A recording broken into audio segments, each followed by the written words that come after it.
Alors, cher président, chers amis, bonjour. Dans ce cadre des pathologies dégénératives et sport, on m'a demandé de vous traiter des épicondylites et des épitrocléites. Donc, on va évoquer ce sujet aujourd'hui avec un défilé, j'espère, rapide et précis. Voici donc un schéma anatomique d'une épicondyle avec ses différents chefs musculaires tendineux. En fait, on devrait parler d'épicondylopathie latérale. C'est une antésopathie humérale latérale qui va concerner les 4 tendons de l'épicondyle. On a des patients qui sont touchés entre 40 et 60 ans, dans une prévalence de 5% de la population générale. Il y a une notion qui n'est pas des moindres, c'est qu'il y a 11% d'accidents du travail. Cette pathologie est due en fait à une surutilisation en traction plus préhension, ce qui expliquera surtout son côté sur le membre dominant.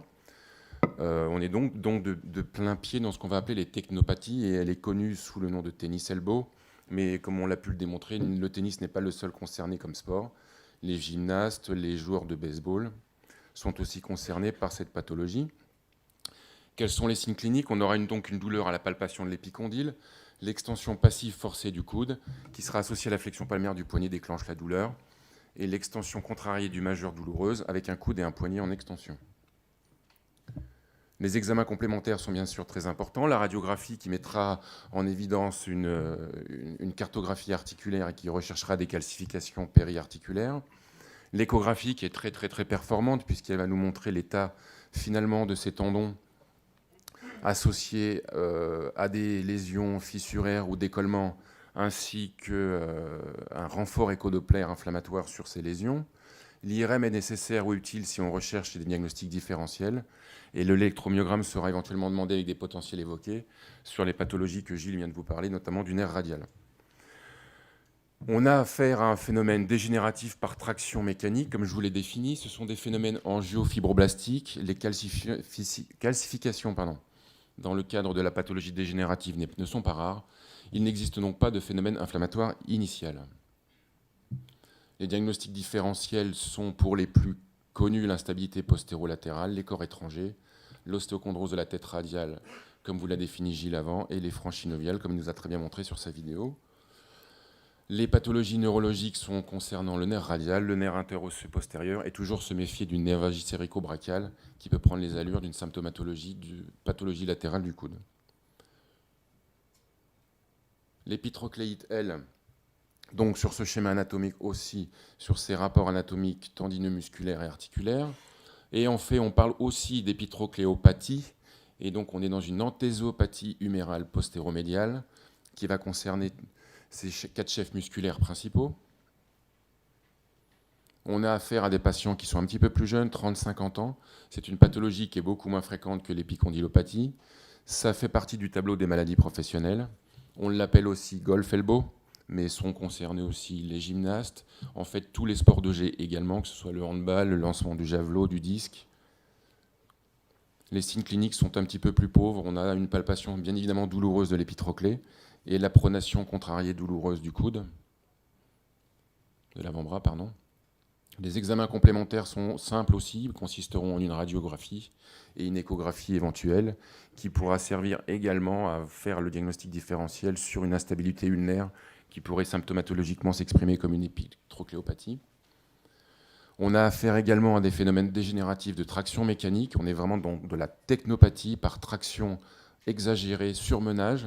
On a donc aussi des phénomènes angiofibroblastiques. Les calcifications ne sont bien évidemment pas rares non plus. Et il n'y a pas de phénomène inflammatoire. Les diagnostics différentiels sont l'instabilité du nerf ulnaire, les ostéochondroses, ostéochondromatoses et la synovite vilonodulaire. La prise en charge médicale n'est pas très originale, c'est la rééducation sur des protocoles bien spécifiques. On s'accordera à faire un travail excentrique, mais surtout en phase initiale. La mésothérapie fait partie du cadre thérapeutique, les infiltrations, peignage à l'aiguille, PRP.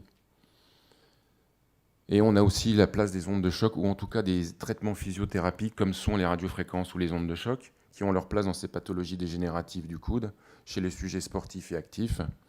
Je vous rappelle juste sur cet organigramme quelle est finalement l'organisation dans le temps du traitement par les ondes de choc qui commence dans les années 80 pour nous amener jusqu'à aujourd'hui avec un passage en 1996 sur les Jeux Olympiques d'Atlanta.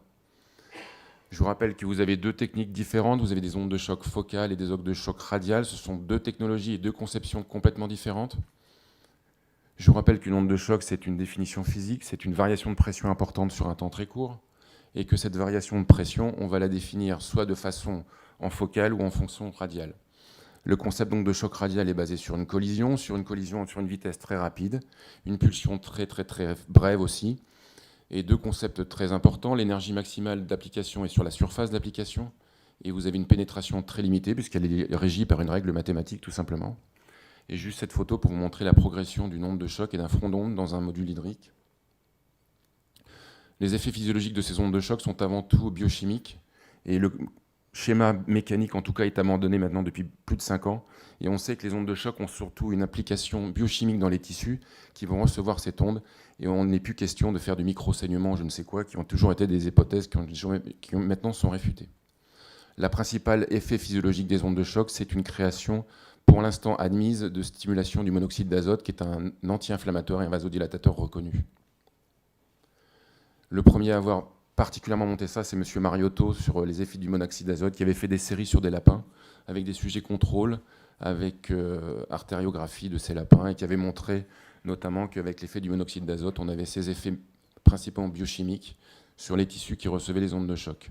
La plus marquante récente, c'est l'étude de Vincenzo Visco qui a été faite à Rome en 2013, qui a porté sur des études de tendons lésés de rat et sur les tendons sains. Par les ondes de choc, il a montré les différenciations cellulaires multipliées par 2,5 et une production de collagène multipliée par 2,1. Les épicondylites et les épitroclites sont des pathologies communes. 10% seront résistantes aux traitements usuels et finiront par faire des arthroscopies ou des traitements à ciel ouvert, d'où l'intérêt de traitements stimulateurs qui pourront permettre la poursuite de la pratique sportive de nos patients. Merci.